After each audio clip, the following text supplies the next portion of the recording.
Did you know that 44 veterans commit suicide every day? Our veterans and first responders secretly fight their own battles. On a mission, Shields and Stripes provides first-line defenders the opportunity to heal visible and non-visible wounds, helping those we need the most to live meaningful lives in service to our communities. Steve Nisbet, who served nearly 16 years and medically retired in June 2021 from the U.S. Air Force as a Special Warfare Pararescueman, is the co-founder and current president of Shields and Stripes. Growing up in Tucson, Arizona, with a game plan to go to college and play soccer, Stephen, after graduating high school and attending a local community college, studying astronomy, you decided to enlist in the military to become a pararescueman.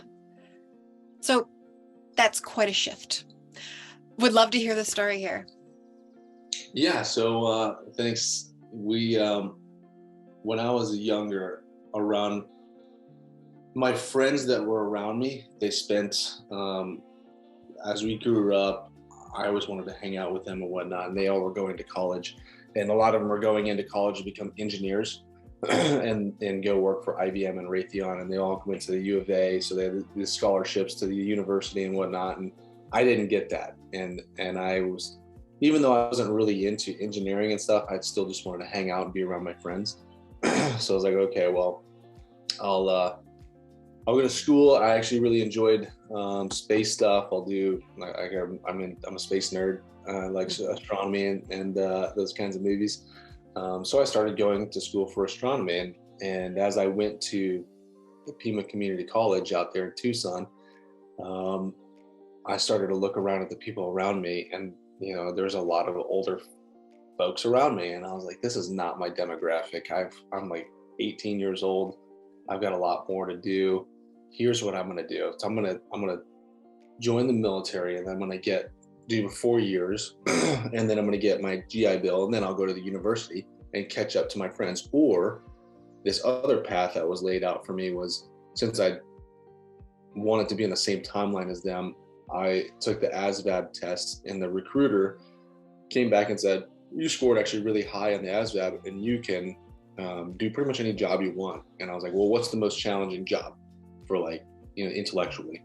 And he's like, well, a nuclear weapons apprentice. And I was like, well, that's along the same lines. Like, my teammates or my friends are going to go to Raytheon, work for Raytheon and IBM and whatnot, and they're going to be building missiles or whatever they're doing. So I'm going to find that way to them and go work for Raytheon when I get out. And so I had this pathway built up in my head. And as I selected that as my career field at the recruiter's office, I walked out ready to start a new life. And there was an Army recruiter right next door, and he was standing outside. He's like, hey, can I talk to you? And I was like, sure. I'm not really trying to join the Army, but what do you got? And he's like, you want to be in Special Forces? And I was like, dang, I've never thought of that. I've never considered myself to be in some sort of special operations career field. I didn't think I had what it takes, right? And I was like, I'll listen to what you have to say. And you listen to him, and I was like, wow, that sounds pretty cool. He's gonna give me, extra money to sign up and whatnot. Sounds pretty wild. Hold on a second. I don't want to be in the Army. And then I walked over, went to the Air Force and said, hey, do you have special operations career field in the Air Force? Is there special operations? And he goes, yeah, we got two. We got PJs and controllers, but you won't make it. So just stick with what you got. And yes, do whatever it's too hard. Too many people fail out of that. It's 90% failure rate. And I was like, okay, this guy will give me the information. I'm going to put my enlistment on hold for the nuclear weapons apprentice. Let me make a decision. So then I got the information. I actually liked combat control more. And I was like, I want to be a combat controller, and selected that. And then I started training. I had 6 months to train before I went in. Took the PASS test, the physical ability and stamina test. And they're like, all right, which one are you going to take? And I said, I thought they're the same. And they're like, well, no, one's got to swim at the beginning, one's got to swim at the end. I was like, well, the one at the beginning, because that's how way I've been training. And he's like, all right, you're going to be PJ. And I was like, I thought I was going to be a combat controller. And he's like, oh, they're the same thing. When you get to basic training, you'll figure it out there, and you can just select whatever you want. It's the same thing. And I believed him, and it was not the same thing. And I joined to become a PJ, and then I went through basic training and then went through INDOC, which is completely different pipeline than combat control. However, it panned out to work out the way I wanted it to. Okay, so it's interesting to me that you were looking at a path where you could be in alignment with your friends, and then the path sort of shifted as you went, and you really were looking at something that was going to work for you. And while it went kind of a different way, you found where you needed to be, huh? Yeah, ultimately because somebody told me I couldn't do something. And so pride took over and said, oh, I'll show you. That is awesome. So let's talk for a moment about service. While serving in 10 combat deployments, Afghanistan and Africa, Iraq, Syria, and Yemen, you lost over 15 teammates to combat or combat-related circumstances. Stephen, what did this sort of loss do to you in terms of your mental health? Yeah, so like you said there, with 10 deployments, and the first one's being pretty slow, but throughout my career, losing teammates. I lost my first teammate at INDOC in 2005 when I first joined.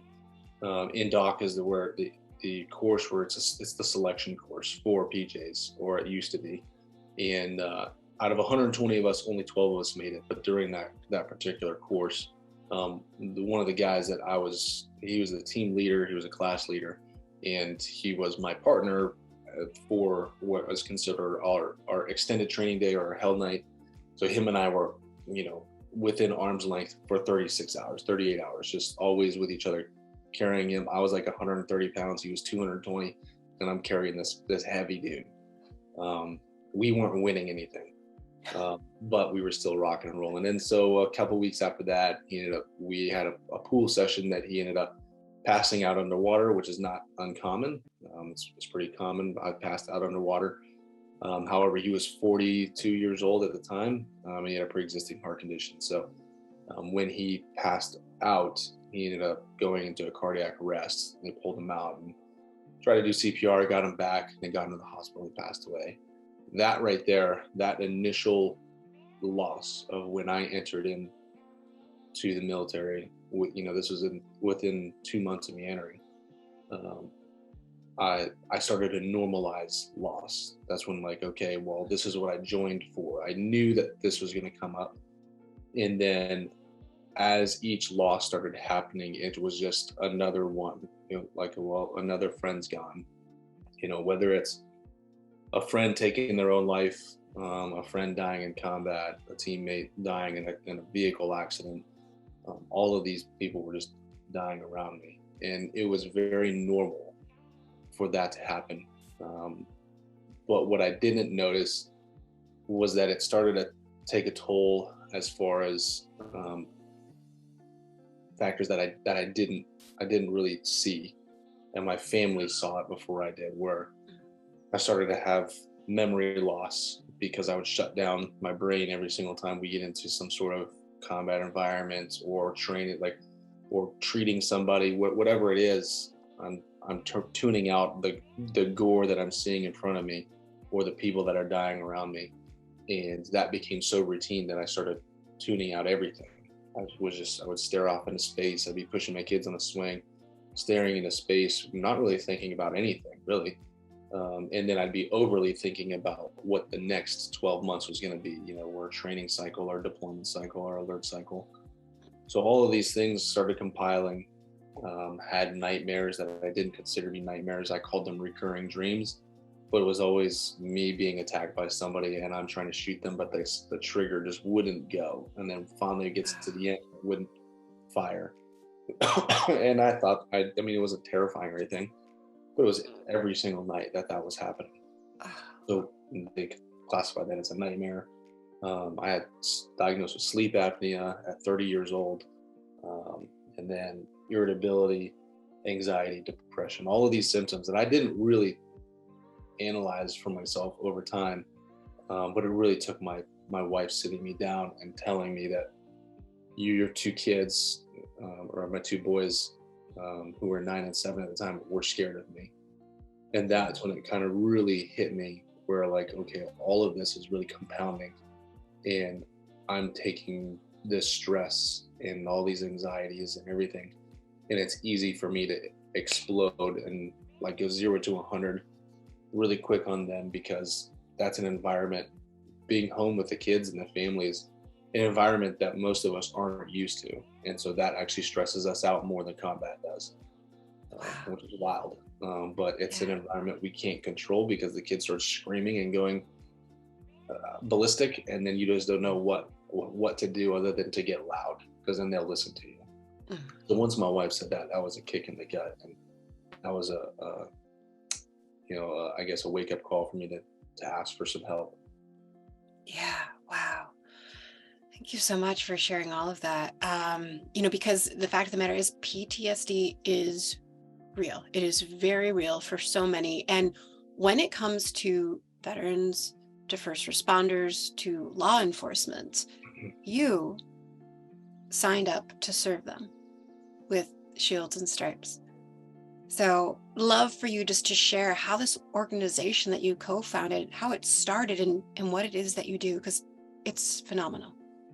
Yeah, thank you. As I asked for help, I was at a unit that allowed me, or at least had the resources to work on everything: strength and conditioning programs, nutrition programs. We had all these coaches and specialists, physical therapists, psychologists, neuropsychologists, and I could go to all of them, and they can pretty much evaluate my entire body and mind and figure out all the things that were going on inside. So as I worked on some of those symptoms that I described earlier, I started to feel better. I started to really enjoy what I was doing again. And I was team leader of a group of guys, set up a climbing trip for us to go do some mountain rescue and some rock climbing, because that's part of our job, is to do some mountain rescue stuff in really any environment. But mountain rescue was particular, something that was always fading. It was always a diminishing skill that we always had to work on. So we went out there and it was also a morale trip. We went out there, 5 of us went out there and started climbing. It was beautiful. It was out in Boise, Idaho. And on the second day of climbing, one of our guys sets up a rappel rope at a 70-foot face. All of us are at the top. First guy gets down, kind of taking in the scenery, instructing one of our younger guys on how I like to build an anchor using traditional protection, so camming and nuts and stuff like that. And our second guy starts his rappel. He gets about halfway down, and then the anchor, the rock that was around the anchor, shattered and it failed. And so one side shattered, pulled out the anchor, and then it shock loaded the other side, and that fell. And so the guy that was on the rope fell 30 feet, hitting some of the rocks below and bouncing off. And what we didn't anticipate was one of our other guys was at the very top. He was tied into that anchor as well. So the weight of our second guy that was rappelling pulled the other one off at the very top. And so he fell the full 70 feet of being attached to the rope, hit the ground, bounced over to his face, hit the ground on his back, bounced over to his face. I rappelled down and felt for a pulse, listened for breathing, rolled him over, felt for again, and then had nothing. So we started CPR, and then just continued to work on him, eventually placing a surgical airway in there, and then also doing a field thoracotomy, or a field chest tube without the tube, and ultimately worked on him for about 25 minutes, and then he passed away. So we never really got him back, and that was another teammate that's another one down, another one that passed away. But I had been working on myself, going to counseling, and then this essentially was like the straw that broke the camel's back. This was it. Yeah. I was analyzing what was happening right in front of me. I asked, he had a wife, he had a 2-year-old, his wife was pregnant. All of these things started compounding inside. So ultimately I pulled myself off of the team, worked on myself for 2.5 months. This loss was very different than the other losses, because we were talking about where we were going for dinner what we were doing that evening. This is a low threat environment. We're not getting shot at. Everyone comes home. This usually the plan. And me being the team leader, I felt I took the full responsibility of everything that took place. So as I pulled myself off a team, worked on myself for a little bit, I came back as a team leader, went on a deployment. As soon as I came back as a team leader, it was a no notice one, and it was very successful. Nobody got injured, nobody got hurt. We did what we needed to do and came home after about 2.5 months. We were getting ready to deploy again, and the investigation for that accident closed out, which ultimately found that there's nothing that they could have done, or nothing that we could have done to change what happened or to change the outcome.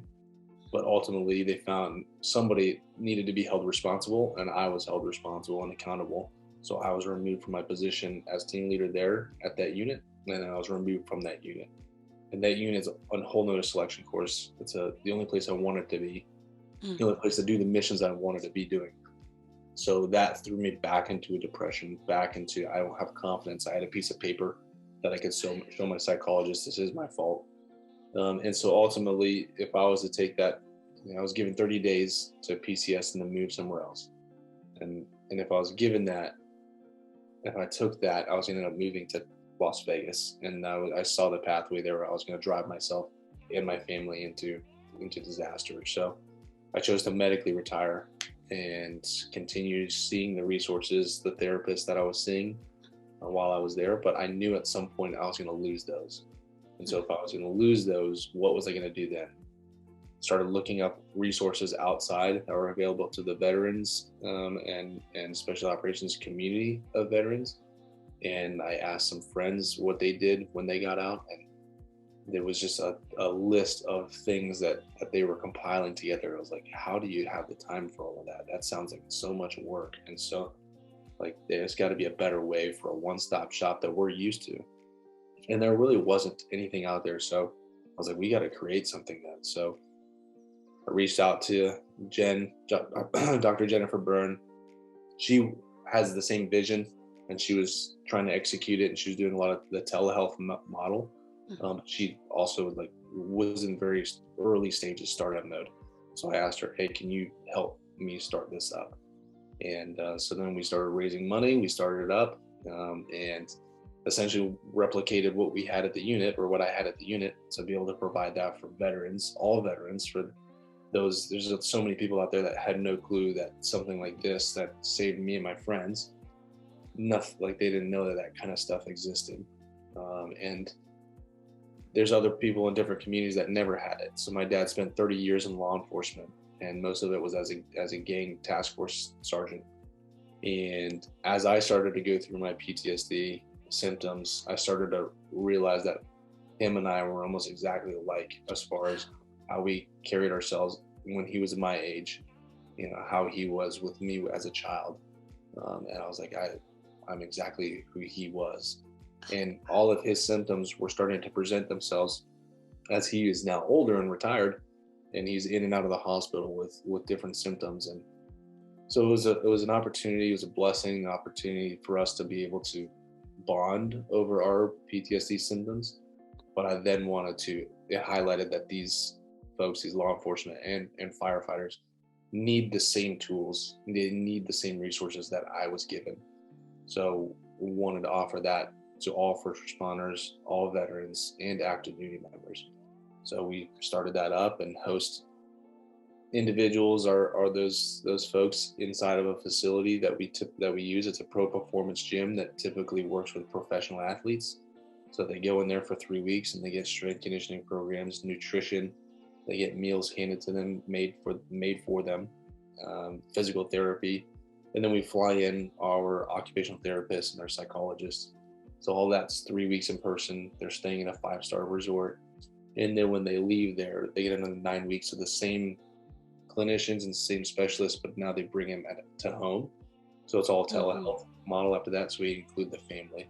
So it's 3 months total, and we've run 3 cohorts so far. We've been able to change the lives of at least 18 of those individuals, with a majority of them having previous suicide attempts. And so far, all of them are doing fantastic right now, and we stay in contact with them. And continue to try to reach out to as many as we can, to help as many as we can. What an incredible program, and what an incredible story. I mean, the similarities that you had with your father, and the insight that you had, like, wow, like looking back now, you can get it and you can see it in a different way through a different lens, having been there than yourself. That's phenomenal. Yeah, yeah, absolutely. And just the fact that I love that you didn't see the resources there that you needed, so you created them. And I think that's phenomenal. Thank you for doing the work that you do. Yeah, thank you. Yeah, they I there's so much more that we can do, and hopefully we can keep going. Unfortunately, because we're limited with our funding right now, but um, right now we just keep getting an influx of applications, and we have to turn away over half of them, which is really discouraging, really you know, awful. It's an awful feeling when somebody's asking for help, and I say I don't have the funding to be able to help you right now. So hopefully one day we can get all of them. Right. Right. Hopefully it'll be everyone. That's right.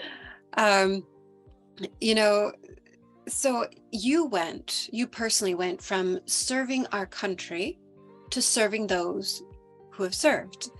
So my question is, in transitioning from military to civilian life, has your work with Shields and Stripes, has that helped make that transition that you went through easier? Yeah, I would say so. I think a lot of the individuals, a lot of the veterans that get out, um, as a lot of people know, the previously reported suicide rates were 22 a day for veterans. And then in a recent study that done by Operation Deep Dive that had 8 different states over a period of 4 years, actually discovered that the numbers are probably double that. They're probably more like 44 a day. And so when you look at why are they doing that, what's happening with them, the military does a really good job of transitioning people to look for, hey, here's a job, go get a job, go do a job. Here's how you should be managing your money. I think they have programs like that, and they're trying to figure that out, but none of them are doing, well, what is your purpose?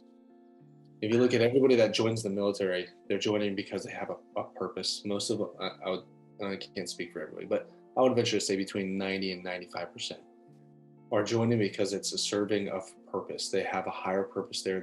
There's pride in it. They're going to do something to whether it's fight the enemy, whether it's to live out, a dream, a family dream, or something that's been going passed down from generation to generation. Everyone's served in the military.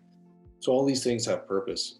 When they get out and they lose that sense of purpose, then they almost feel like there's nothing left. What are they doing? Yeah, they might have a job and they might be paying the bills, but what are they doing to change lives? What are they doing that they can be prideful of?